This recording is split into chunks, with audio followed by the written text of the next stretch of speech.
Hey guys, what's up and welcome back. Excuse me, I got like belch or something. Welcome back to some more Fallout New Vegas. We are talking to Dr. Dala. Why, my little bear of teddiness. She always calls me her teddy bear. I am Dr. Dala, first head chief researcher of mineralogy and medicinal sciences. I have 211 doctorates in both applied sciences and techniques to apply those sciences. I also possess a degree in curiosity and advanced curiosity. That is merely schooling, however. When possible, I prefer fieldwork and observation to holotape eidetics. It has proven useful, especially now. I have become the expert on humanology and lobotomite behavior here at Big Mountain. My research doesn't descend into formography. It is only science. It's excessive examination of the human form to achieve psychological arousal. Disgusting. I would never succumb to such base appetites. Distractions. Filthy, filthy distractions. Why, we create not only scientific marvels here at Big Mountain, but new sciences as well. Everything can be quantified, categorized, and dissected until every group can be subgrouped or partitioned. What is a name without a title or suffix for the sake of hierarchy?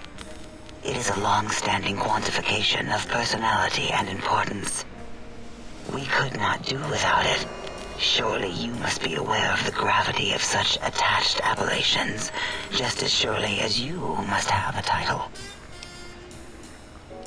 Oh, a mailman, a delivery man, someone who takes parcels from place to place using their primitive feet or similar conveyance. You are the second one I've met in recent times. Very different specimens. Of course. You must have met others in your travels. This one had met other couriers too, although it sounded as if he hadn't met the correct one.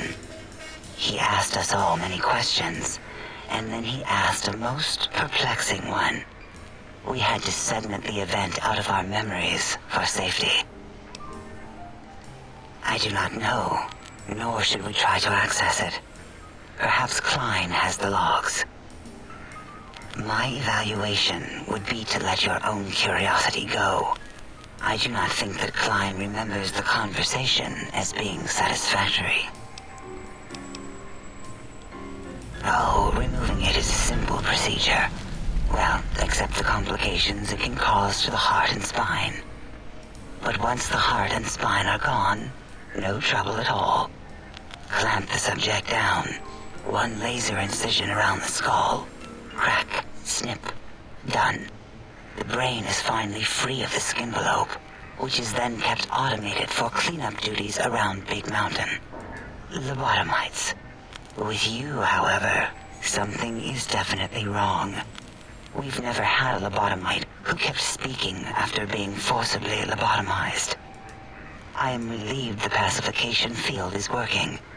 If it didn't, I would broadcast some concern to my colleagues about safety protocols.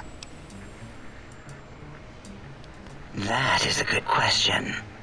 My theory is that the Tesla coils in your brain pan are still connected to your brain somehow. It really could be anywhere. Brains are a lot smarter than most researchers give them credit for. We still have your spine and heart. If you were to somehow find your brain, wherever it sloped off to, you could humanically reduce yourself again. It is the pacification field emitters that are broadcasting into the emptiness of your skull. Without a brain, your aggression is suppressed in here. Why would you want such a thing? You might surrender to your hormones and commit primal aggression on me, on us, again and again. Then I would have to return the favor, activating my vivisectors and gently lobotomizing you from behind. Something I wouldn't relish doing. No, the only way to circumvent the field is to have a brain. And we extracted that like we do all lobotomites here. An interrogation. How fascinating. Please begin. Dr. Mobius. A monstrous brain creased with wrinkles of 1,000 evils, with but one jaundiced eye with which to perceive the world. Exiled from the think tank for crimes too heinous to remain in recorded memory, and perhaps differences in research methodology. His one terrible eye forever peers at us, an eye of ever-increasing magnification. He watches from his dome in the Forbidden Zone, spying on us all. Alright. It'll all become clear. If not, at least we will have the technology here at the Dome, where all technology belongs. When we have all the technology, all the answers, we can share it with the world, piece by piece. All will be in order, and all will be like Big Mountain. This mountain, now crater, encompasses the sum total of knowledge of humankind. It is Big Mountain, where all questions can be answered. You'll see, no matter what your questions, Big Mountain will provide the answers, as it has done for so many before you. Oh yes, we've had other subjects visit. It's why we had to calibrate the pacification field and warm up our brainial beams and vivisectors. Only a short time ago, we had 3-1 subjects arrive, and they ruined several experiments, and even injured 2 of our staff. It is a shame their brains left with them. With you, however, we have taken precautions to ensure that problem won't repeat itself.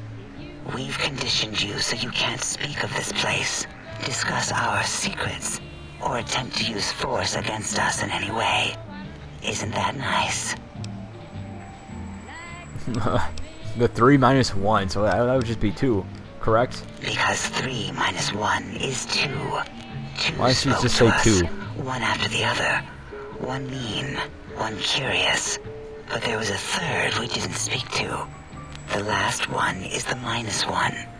It got traumatized, then taken to one of our medical centers for de-traumatization. A rather unsettling procedure. Ask Dr. O. And you could have asked 8 once, until he was severely damaged in the attack. We like him better this way. Perhaps you are stuck in the looping gesture of verbal intercourse. What? Alright, I guess that's it. Until our next interaction, my intriguing little lobotomite. I don't think I got anything to get my perception up. I mean, I do have a lot of mentats. I just think I do have mentats. I didn't even realize that. I think my mentats get your your perception up. I think I have a shitload of them. Yeah, let's use one. I totally forgot about this. I've been talking to people and totally forgot about that. As curious as a teddy. Looping, yes. It is a scientific fact that hormones drive a percentage of lobotomites into recursive behavior patterns. We haven't researched this, as my colleagues care little about the behavior patterns of lobotomites once their brains are removed. It is why so many are littered around the facility, like skinvelopes, discarded after they are peeled open and the contents extracted. Alright, maybe... Let's see, we'll ask her this and we'll say that we have some questions. It varies according to the number and density of lobotomites that have infected an area.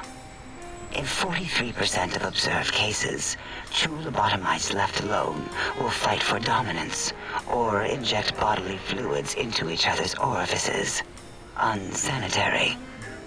I have tried to observe more cases, but subjects seem unwilling to release bodily fluids in my presence. Alright, let's see about this one. What? Nonsense.